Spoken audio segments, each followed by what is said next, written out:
Ce matin, on est réunis en fait, en petit comité, mais c'est très bien d'ailleurs. Je vois qu'il y a des universitaires, il y a des universitaires, des participants et des étudiants. Donc, bienvenue à toutes et tous.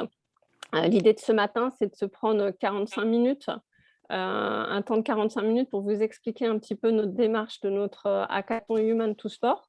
Quelques mots sur Human to Sport, c'est vraiment une démarche aussi qui est intégrée par le territoire de Plaine Commune, donc des 9 villes de Seine-Saint-Denis, pour offrir des opportunités à nos étudiants et puis dans le cadre aussi de l'accueil des JOP 2024, de pouvoir travailler sur, je dirais, le monde inclusif de demain et de permettre à toutes et tous d'accéder à de nouvelles formes, en tout cas, de participation à des événements lors de grands événements sportifs et culturels. On sait tous qu'on a le Stade de France et que ça va être un lieu magique où il va y avoir plein d'événements pendant les JOP, mais c'est aussi un événement, je dirais, c'est aussi un lieu qui accueille des grands événements culturels. Et donc, c'est de travailler et de mettre l'innovation au service des nouvelles expériences spectateurs, lors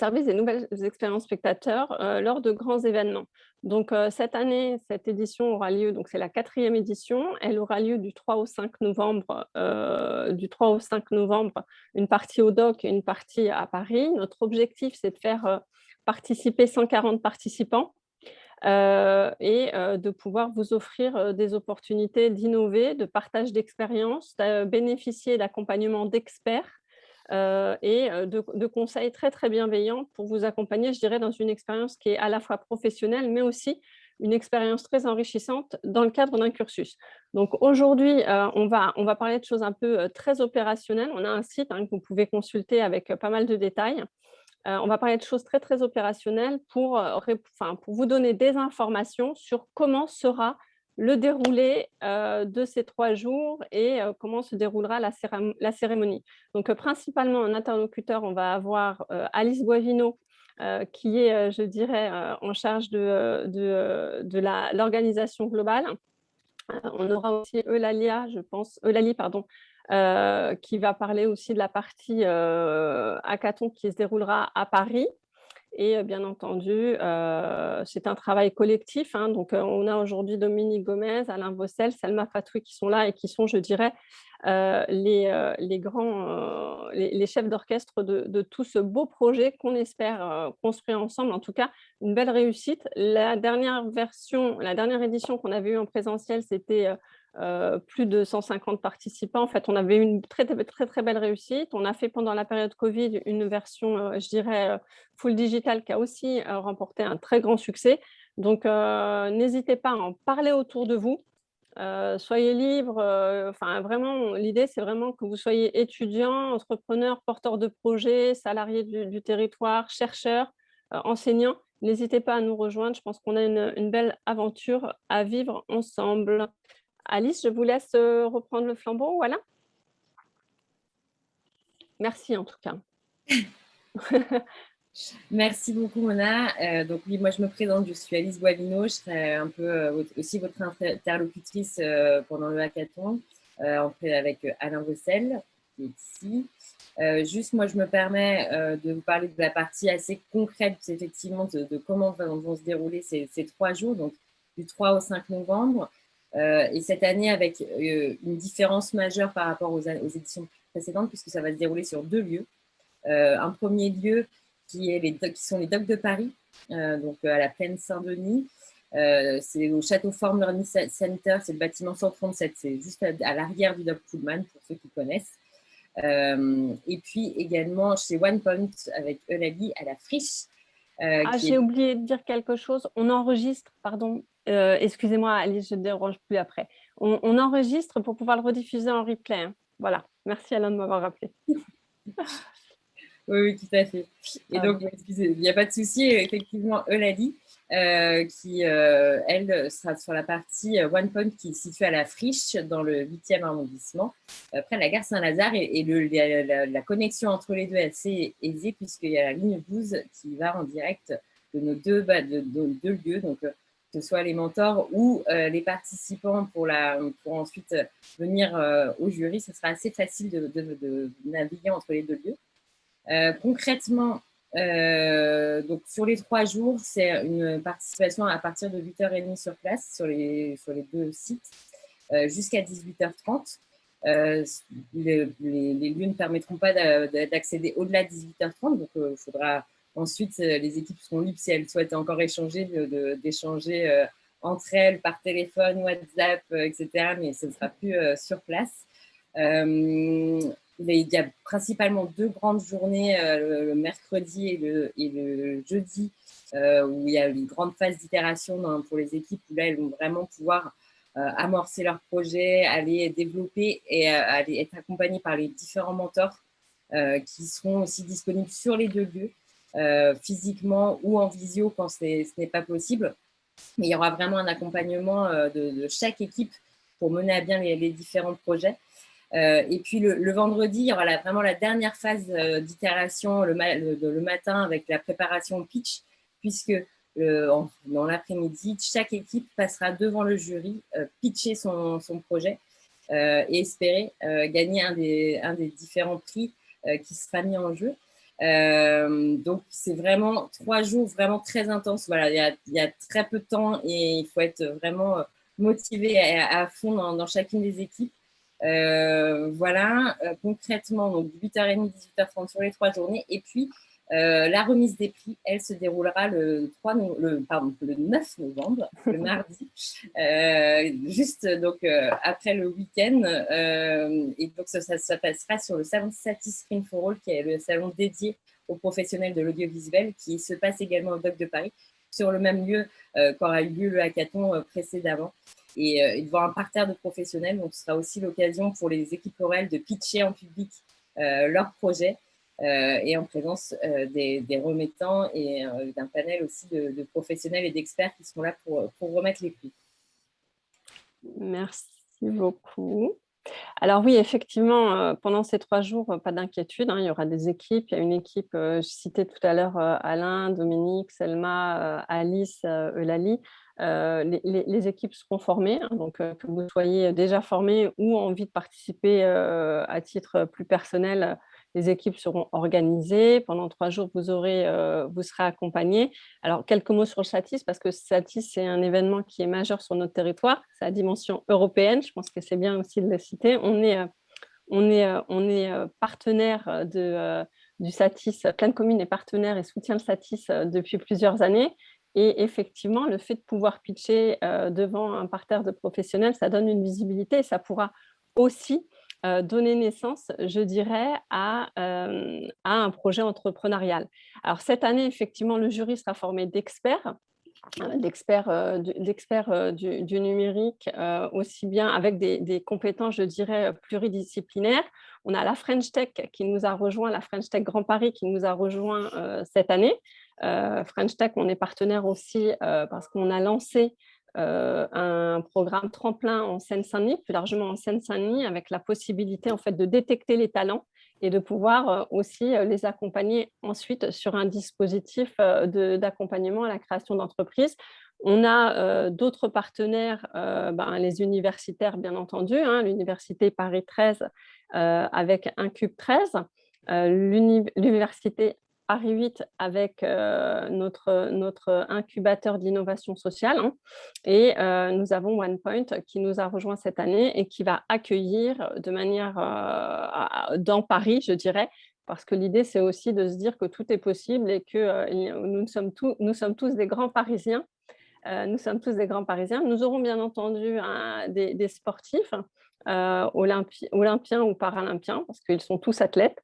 Et ça, on vous réserve quelques surprises, je dirais, sur les membres du jury et les prix dans les semaines à venir. Donc, je vous invite vraiment à rester connectés sur human2sport.com, sur le LinkedIn, sur le Twitter et sur le site. Donc voilà, maintenant, je vais laisser la parole à Eulalie, qui doit être là, de OnePoint, qui va nous expliquer un petit peu comment ça va se passer à Paris. Merci beaucoup, Mona. Du coup, Alice vous l'a dit, mais en parallèle des docs, on va également recevoir les participants, une partie des participants sur nos locaux à la friche située au niveau de la gare Saint-Lazare. Et on pourra les accueillir tout au long du déroulé de cet hackathon, c'est-à-dire du 3 au 5, de 8h30 à 18h30. Il y a Charlène de OnePoint qui travaille aussi avec moi pour la préparation activement. Et je pense qu'elle va vous en dire un petit peu plus sur la partie technique. Bonjour à tous, merci Eulalie. Alors effectivement, tout d'abord, un tout petit point sur OnePoint et pourquoi OnePoint là-dedans. Pourquoi OnePoint s'investit sur ce type de projet. Donc OnePoint, on est architecte des grandes transformations numériques des organisations et tous ces sujets d'inclusion qui tiennent particulièrement à cœur. Travaille largement avec des collaborations très proches avec et d'autres là-dessus. Très rapidement sur la friche. Alors, rapidement, la friche, c'est un lieu de convivialité situé en plein cœur de Paris, avec des espaces complètement végétalisés, qui permettent aux collaborateurs de circuler dans des espaces aux usages divers, des espaces de co-construction, des espaces de prototypage, qu'on a appelé le garage, où on va venir faire un peu de mécanique et rendre le projet tangible. Tous ces espaces sont mis à disposition du événement et on se fera une joie en tout cas de vous accueillir matin au soir sur place. On a toute une équipe donc, de mentors chez OnePoint, anciens sportifs de haut niveau, qui ont absolument à participer à l'événement. Donc on sera accompagné également des expertises OnePoint, à la fois en innovation, et surtout, plus spécifiquement, sur tous les sujets d'inclusion, pour accompagner les élèves dans l'idéation et proposer nos méthodes d'accompagnement qui sont propres à OnePoint et auxquelles on tient particulièrement. Voilà. Les locaux se situent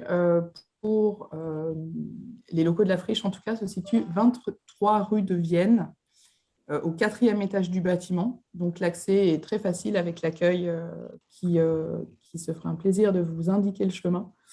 Et pour toute question relative à l'accueil dans les locaux de la friche, n'hésitez surtout pas à nous contacter. Contactez Alice d'abord en point d'entrée qui vous dirigera vers nous.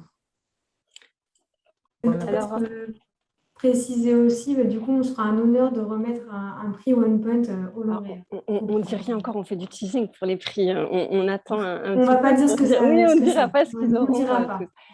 Ce qui est important aussi, et peut-être Alice nous recadrer un petit peu le thème, parce que je l'ai dit dans l'introduction, mais je ne l'ai pas identifié comme thème. Donc, du coup, si vous pouvez bien les réexpliquer.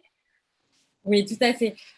On parle du hackathon. Donc, le hackathon, c'est vraiment 3 jours de compétition, mais cette compétition, elle va vraiment être orientée autour d'un thème principal qui est l'engagement des spectateurs dans et hors les stades, dans la perspective des Jeux olympiques et paralympiques de 2024. Et dans cette thématique, on a vraiment à cœur de transmettre les valeurs qui nous sont chères, qui sont l'inclusion, l'accessibilité. Donc, on va parler d'handicap, on va parler aussi d'inclusion, aussi en termes d'accessibilité financière également. Tout le monde ne va pas pouvoir vivre les Jeux, de pouvoir se payer une place pour aller participer aux Jeux, mais comment faire pour faire vivre ces Jeux différemment avec une autre expérience spectateur et comment engager tous les spectateurs, n'importe quel sexe, s'ils sont en situation de handicap ou non. Voilà. La thématique, c'est vraiment l'engagement des spectateurs dans et hors les stades, dans la perspective des Jeux olympiques et paralympiques de 2024.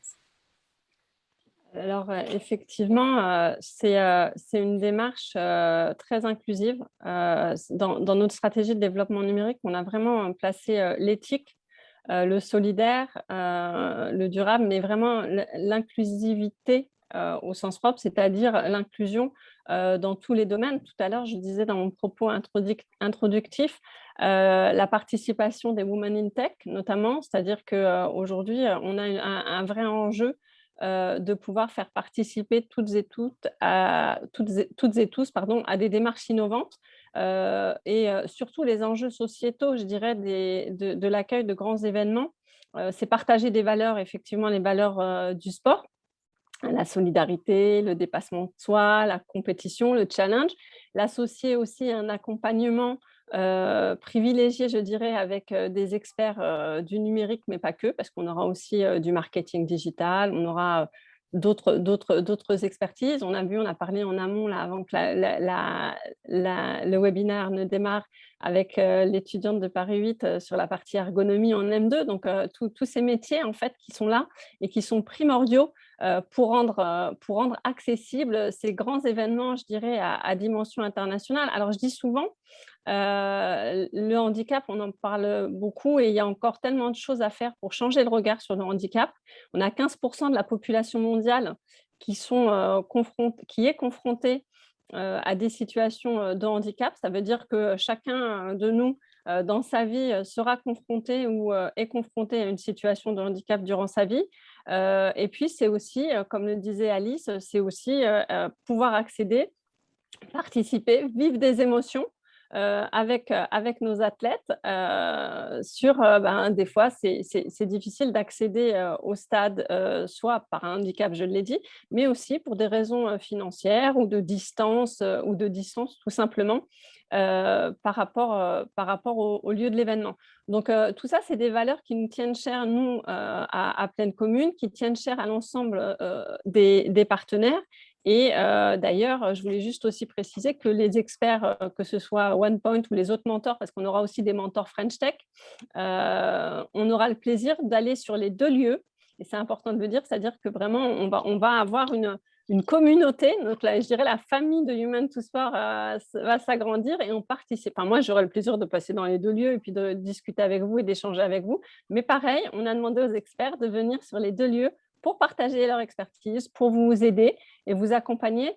Et d'ailleurs, si vous restez connecté, encore une fois, sur human2sport.com et Twitter et LinkedIn, vous pouvez aller regarder un petit peu comment ça s'est passé au niveau des pitchs, notamment lors du Satis TV 2019.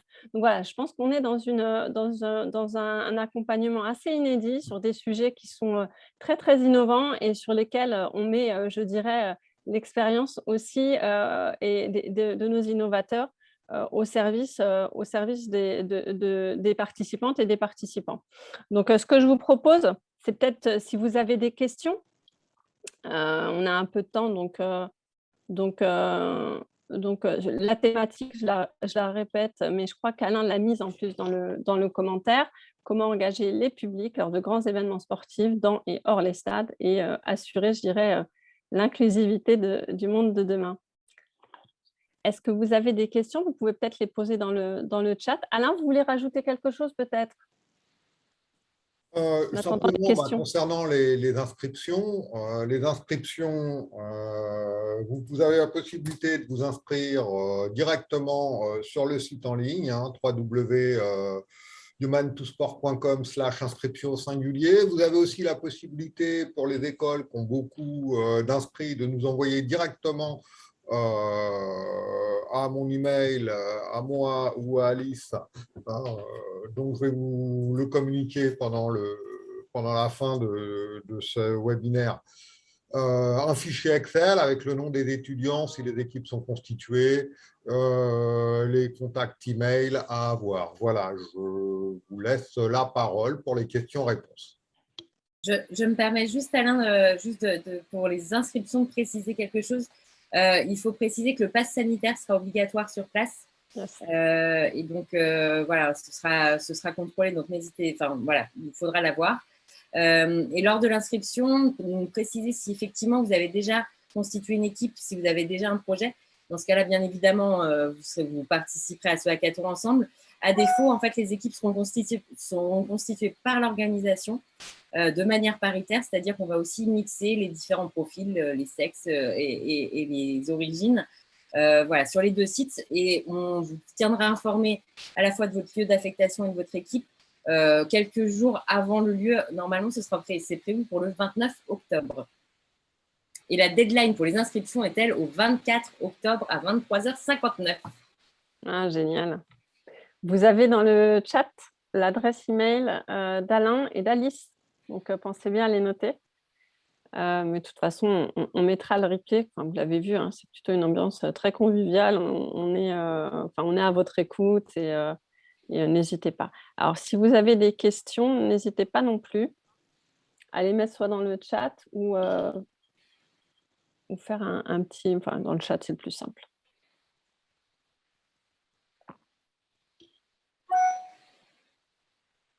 Non.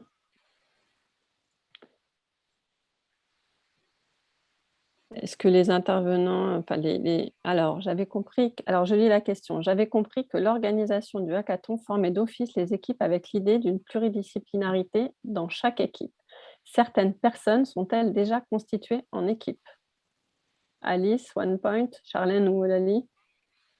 Alice peut-être. Ouais, alors effectivement, donc comme je venais d'indiquer, à défaut, si vous n'avez pas constitué d'équipe, c'est l'organisation qui va effectivement se charger de constituer votre équipe voilà, de la manière la plus paritaire possible.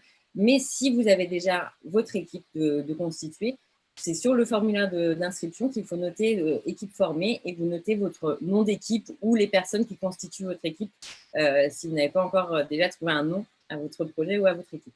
Mais voilà, les deux sont possibles.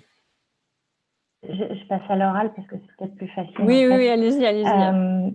Du coup, je parle aussi pour mes camarades à Paris 8. On est 8 de notre promo. Donc, on va être beaucoup moins d'ergonomes que de développeurs ou d'étudiants d'école de commerce, je suppose. Donc, ça serait a priori plus malin qu'on soit une par équipe plutôt que plusieurs dans la même équipe. Donc, est-ce que si des équipes sont déjà constituées, comment on fait pour les rejoindre? Est-ce qu'on attend que vous nous assigniez à certaines équipes, vu qu'on est un peu denrée rare, ou est-ce qu'on se rajoute d'office à des équipes? Mais dans ce cas-là, est-ce qu'on toque à leur porte en disant coucou, on est ergonome, on veut vous rejoindre? Comment on fait concrètement? Alice? Alors, concrètement, effectivement, pour le moment, il y a peu d'équipes qui sont déjà constituées d'office. En général, ces équipes-là, si elles sont constituées, effectivement, pour peut-être leur dire, écoutez, on a des ergonomes, là, ça pourrait quand même bien être intéressant pour vous d'avoir quelqu'un chez vous. Mais de base, effectivement, comme vous l'avez très bien expliqué, on va essayer de vous dispatcher sur différentes équipes et que vous ne soyez pas tous les ergonomes ensemble. Mais même pour vous, d'avoir aussi une vision business, une vision développeur. Et voilà, dans chaque équipe, il y ait un développeur, un ergonome, un businessman ou woman. Voilà, l'idée, c'est effectivement ça. D'autant plus que c'est un apport qui est un peu obscur, qui est peu connu. Ergonome, beaucoup de gens mettent plein de choses différentes derrière sans trop savoir. Donc, on ne va pas les assommer avec un cours de définition de l'ergonomie en amont du hackathon. Mais mais mais voilà, donc l'idée c'est aussi comment leur vendre cet apport en amont de l'événement. Alors, je vais vous donner un exemple parce que le hackathon, c'est aussi faire de belles rencontres en fait. Hein, je me rappelle très bien d'une étudiante à Paris 8 qui s'appelle Abiba, qui est venue et qui était ergonome et qui est venue, elle a été intégrée dans une équipe et ça s'est très très bien passé. D'ailleurs, ils ont été lauréats. Ils ont été lauréats en 2019. Elle a intégré une équipe et de mémoire, il y avait des gens de l'EFAP, il y avait plusieurs profils complètement complémentaires. Donc, vous inquiétez pas. Et puis, en plus, il y a un briefing aussi au début. Donc, du coup, pas d'inquiétude. Je pense que l'introduction, en tout cas, de votre expertise d'ergonomie qui est essentielle aujourd'hui dans les interfaces, notamment utilisateurs, mais pas que. Donc, vous inquiétez pas, Eve, vous serez accompagnée et on a déjà vu cette expérience-là. Abiba a très, très bien été intégrée, elle a participé, ils ont été lauréats et ça s'est très, très bien passé. Est-ce qu'il y a d'autres questions?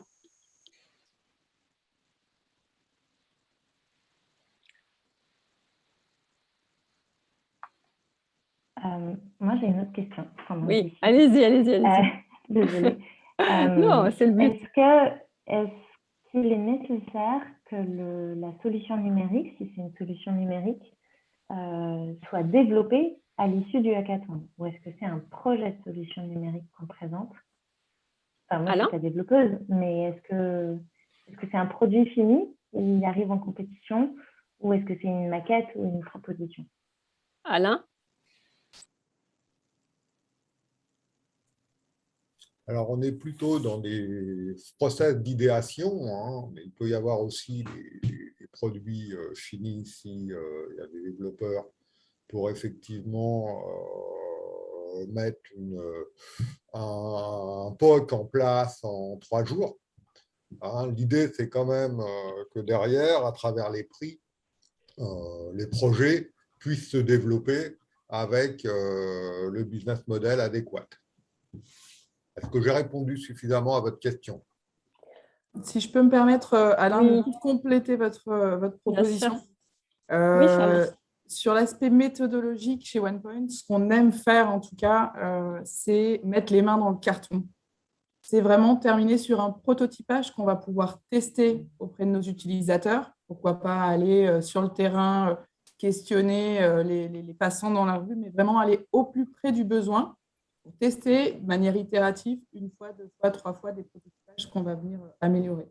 Donc voilà, généralement, c'est vrai qu'on arrive au bout en termes de faisabilité, comme le disait Alain, sur un business model général sur la viabilité du projet.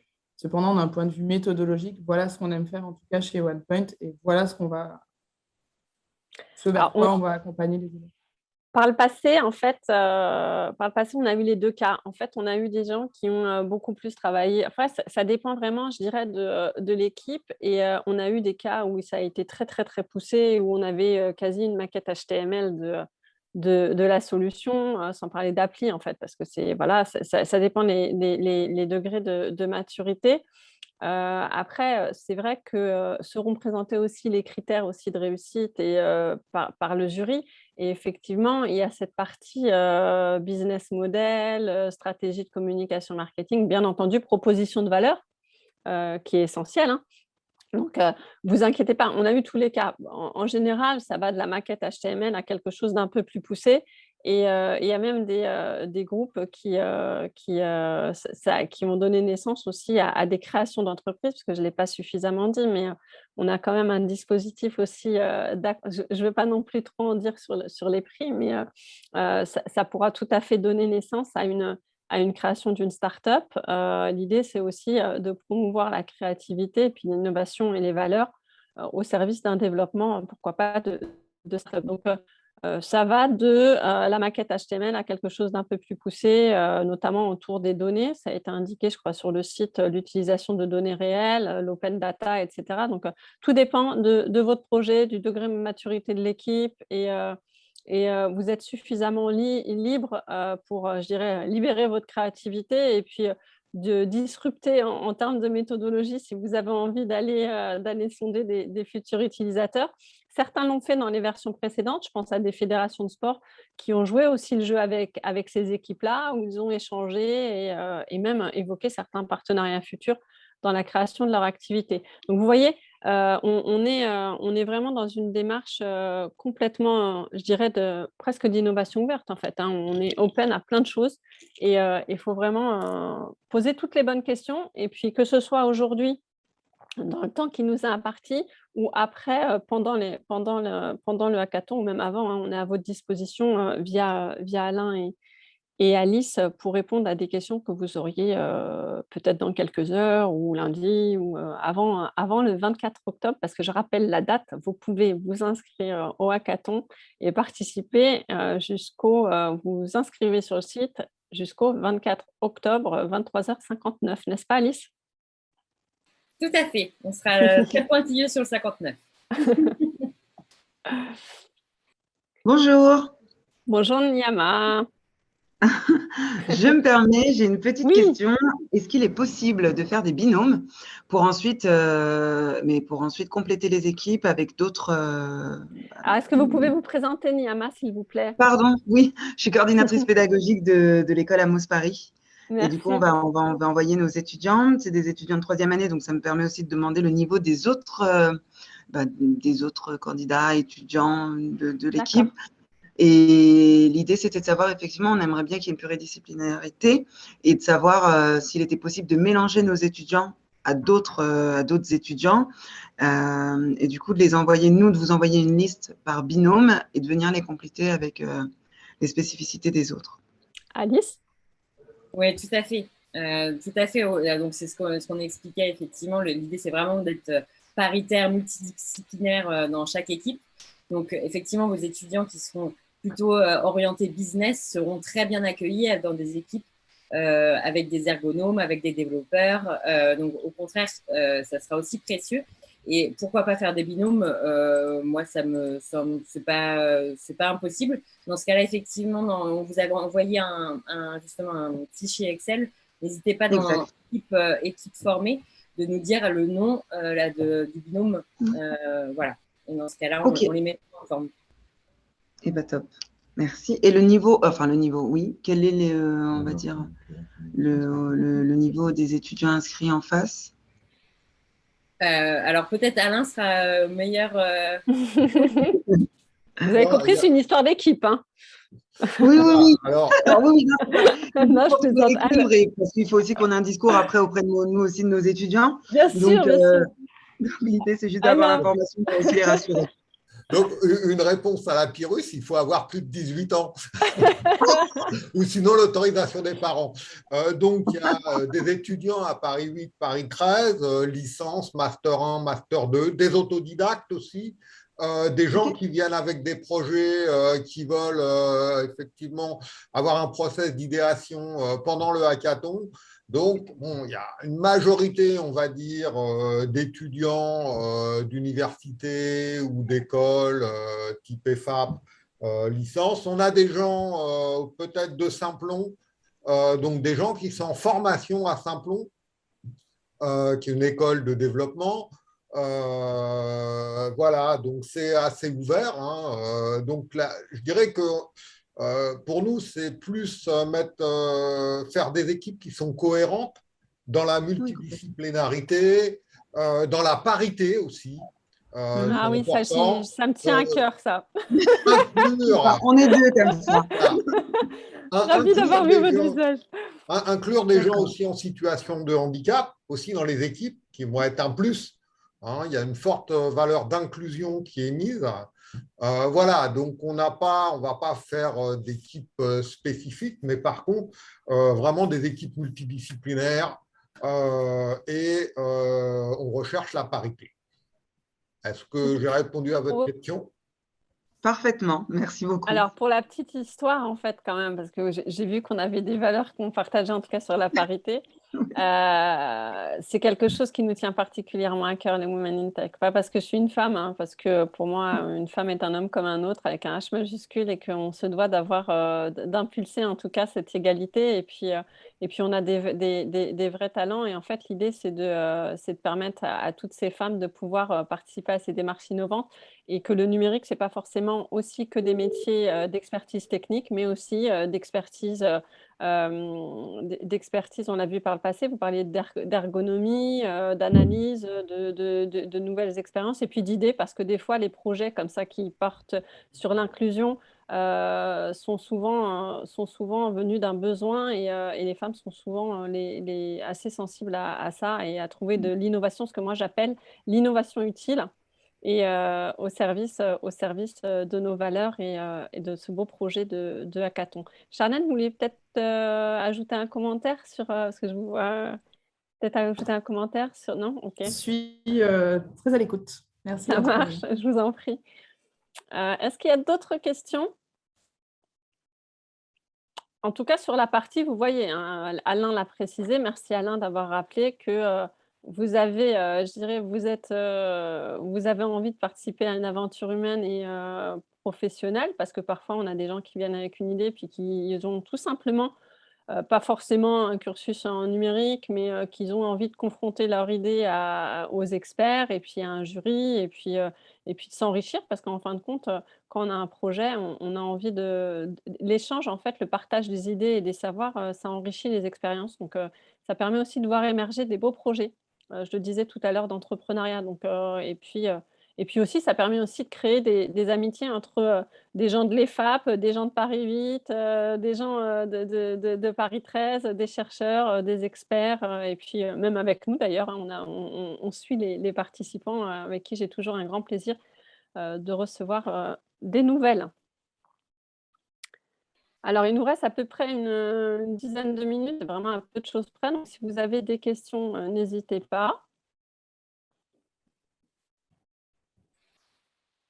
Je me permets. Moi, je voudrais juste vous remercier, si vous en êtes d'accord. Vraiment, merci pour cette présentation. Je vois une équipe effectivement très, très dynamique, pleine commune. Ça fait vraiment plaisir à voir, écouter.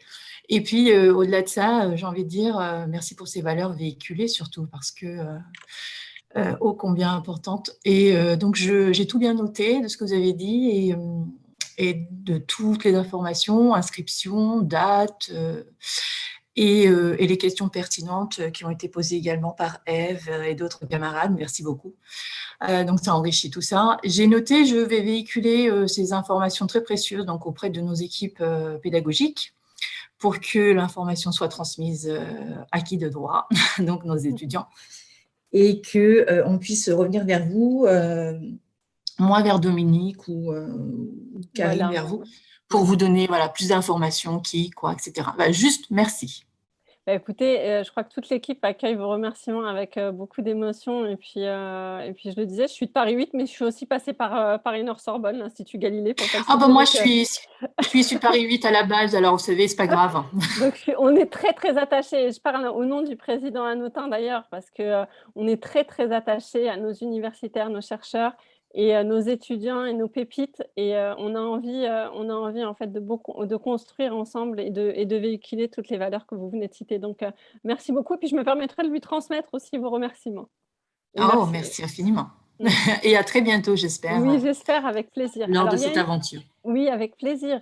Alors, une question du groupe d'étudiants Paris 8 M2 Ergonomie. Est-ce qu'il y aura sur place de la documentation pour réaliser les projets, articles en lien avec les Jeux Olympiques, etc. Alors, je laisse l'équipe répondre. Qui veut répondre? Alain, Charlène, Alain? Oui, alors, c'est pas prévu, mais c'est une bonne question. Donc, on va mettre un peu de documentation sur les JO, sur le territoire. C'est une chose qu'on n'avait pas du tout prévue, mais je pense que c'est une très, très bonne question. Donc, on va se mettre en ordre de marche pour répondre. Alors, elle ne sera peut-être pas exhaustive, mais il y aura de la documentation sur le JO, sur le territoire. Pour compléter, il y a effectivement toute une première étape d'inspiration où il va falloir s'immerger dans le monde, dans le sujet. Donc oui, tout à fait, apporter de la documentation, des sources, etc. C'est indispensable et on va penser à structurer ça davantage. Et puis, vous serez connectés aussi, hein, donc vous aurez des accès Internet, bien entendu. Donc, Alice, vous peut-être nous dire quelque chose sur la connectivité ou Alain? Des deux côtés, hein, de Charlène sur la friche et puis au doc, parce que quand même, je ne suis pas une pro-GAFAM, mais Google, ça sert parfois. Alors, côté friche, effectivement, on a mis tout le dispositif en place pour pouvoir interagir avec les docs et pouvoir communiquer entre nous. Donc, la rediffusion de l'introduction d'un côté sera rediffusée de l'autre. Ne vous inquiétez pas, on va travailler avec Alice et toutes les équipes pour faire au mieux, pour connecter tout ce monde ensemble et pour créer un projet d'envergure autour de ces. Et ils auront la possibilité, je suppose, d'être connectés à Internet?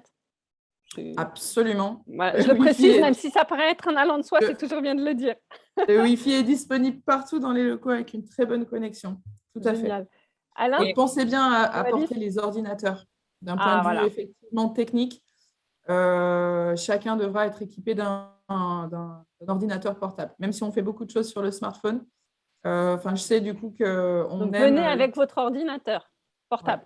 On aime utiliser tout un tas d'outils collaboratifs de type Klaxoon et autres. Et ça, l'expérience est bien meilleure depuis longtemps.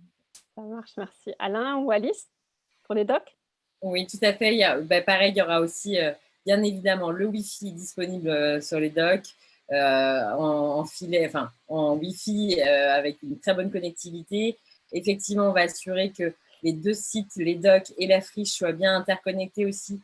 Main dans la main. Et puis, effectivement, parce que bien entendu, on vous accueillera avec le lancement du hackathon d'une manière aussi interconnectée entre les deux sites. Pour vraiment vivre cette expérience Human to Sport de manière paritaire et équitable entre les deux sites aussi, ça nous tient à cœur. Et oui, comme je rejoins aussi Charlène sur le fait de venir avec son ordinateur.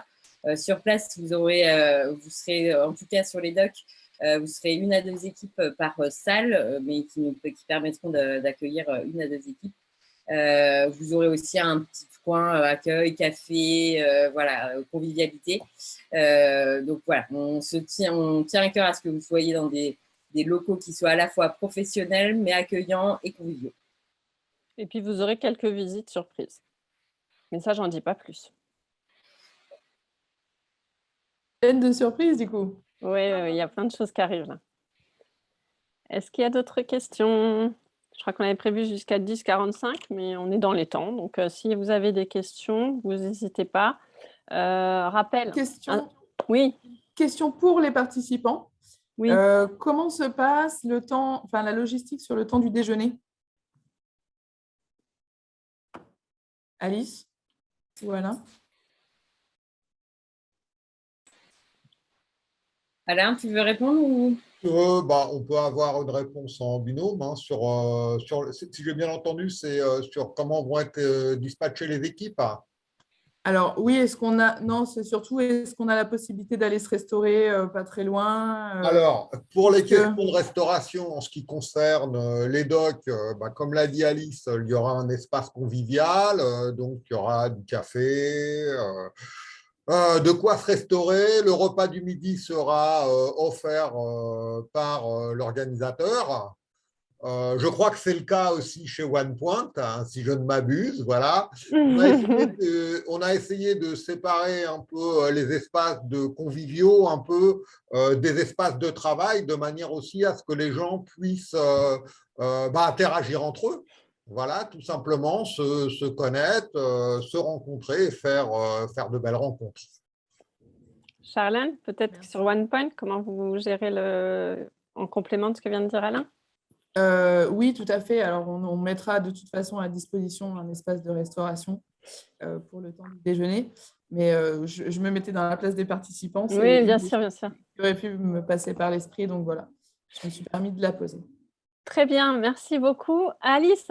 Je me permets juste une toute petite précision que si les participants qui seront à la friche viendront pitcher auprès du jury au doc, donc le vendredi après-midi, voilà, il y a un petit temps qui est prévu pour qu'ils puissent venir se déplacer et venir pitcher devant le jury qui sera lui au doc. Alors, Alain, peut-être un dernier mot avant que je conclue. On fait le tour avant que je conclue. Un petit dernier mot, simplement un peu ce que j'ai souligné juste avant, concernant de dispatcher les équipes. L'idée, c'est effectivement, quand on va avoir la totalité des inscriptions, les organisateurs vont se réunir pour définir combien de personnes et les personnes qui iront à la friche et les personnes qui iront au doc. Voilà, avec un souci toujours de parité, d'équilibre. Voilà. Alice, un dernier mot, on fait un tour avant que je fasse la conclusion. Oui, écoutez, en tout cas, voilà, nous, on est une équipe très motivée pour vous accueillir et faire de cet événement un bel événement collectif. Voilà, on est une équipe et on va former en plus avec vous une grande équipe. Et puis, donc, le coup de départ, le lancement de cette compétition un peu sportive, ça sera vraiment le 3 novembre à 8h30 sur chacun des sites. Donc, voilà, on vous attend avec grande envie et grande ferveur. Merci Alice. Charlène, un petit mot? Nous aussi, on est ravis de pouvoir participer à cet événement d'envergure et j'espère très sincèrement que c'est quelque chose qu'on va reconduire, mais j'en suis sûre parce qu'il y a une véritable volonté de travailler conjointement à vos côtés et je suis d'ores et déjà ravie de vous communiquer en tout cas mon envie et toute cette convivialité autour de cette équipe qui se construit et qui va vous accompagner pendant tout le long de cet événement. Merci. Eulalie, vous voulez dire quelques mots? Oui, pour compléter avec Charlène, je pense qu'on a tous hâte de pouvoir vous accompagner pendant ce temps d'hackathon et hâte de pouvoir partager toutes ces valeurs autour de l'inclusivité et le partage avec vous. Merci beaucoup. Alors, merci à tous celles et tous ceux qui nous ont rejoints ce matin pour ces 45 minutes autour des choses très opérationnelles autour de notre belle initiative Human to Sport de Pleine Commune. Je vous rappelle, on se donne rendez-vous du 3 novembre au 5 novembre au DOC et à la Friche, que vous pouvez vous inscrire sur le site humantosport.com jusqu'au 24 octobre, 23h59, et Alice veillera à ce qu'on respecte bien cet horaire-là. La thématique est très importante, comment réinventer les expériences spectateurs lors de grands événements dans et hors les stades. N'hésitez pas à diffuser ces informations-là parce que je crois qu'on est tous motivés et en tout cas engagés pour construire ensemble une belle réussite collective de ce hackathon et offrir des opportunités et aussi construire le monde inclusif de demain avec toutes nos belles valeurs de parité. Voilà, ça nous tient vraiment à cœur. Merci à toute l'équipe qui est mobilisée. Je sais que c'est beaucoup de travail. En fait, c'est un pur bonheur. Merci à toutes et à tous. Et puis surtout, n'hésitez pas, le replay sera disponible bientôt. Alain nous enverra le lien et ça sera diffusé sur les réseaux sociaux, Twitter, LinkedIn et le site Human to Sport. J'espère que je n'ai rien oublié. Je vous souhaite à toutes et à tous une excellente journée, un excellent week-end et je vous dis à très vite pour notre belle aventure de Human to Sport. Merci à toutes et à tous.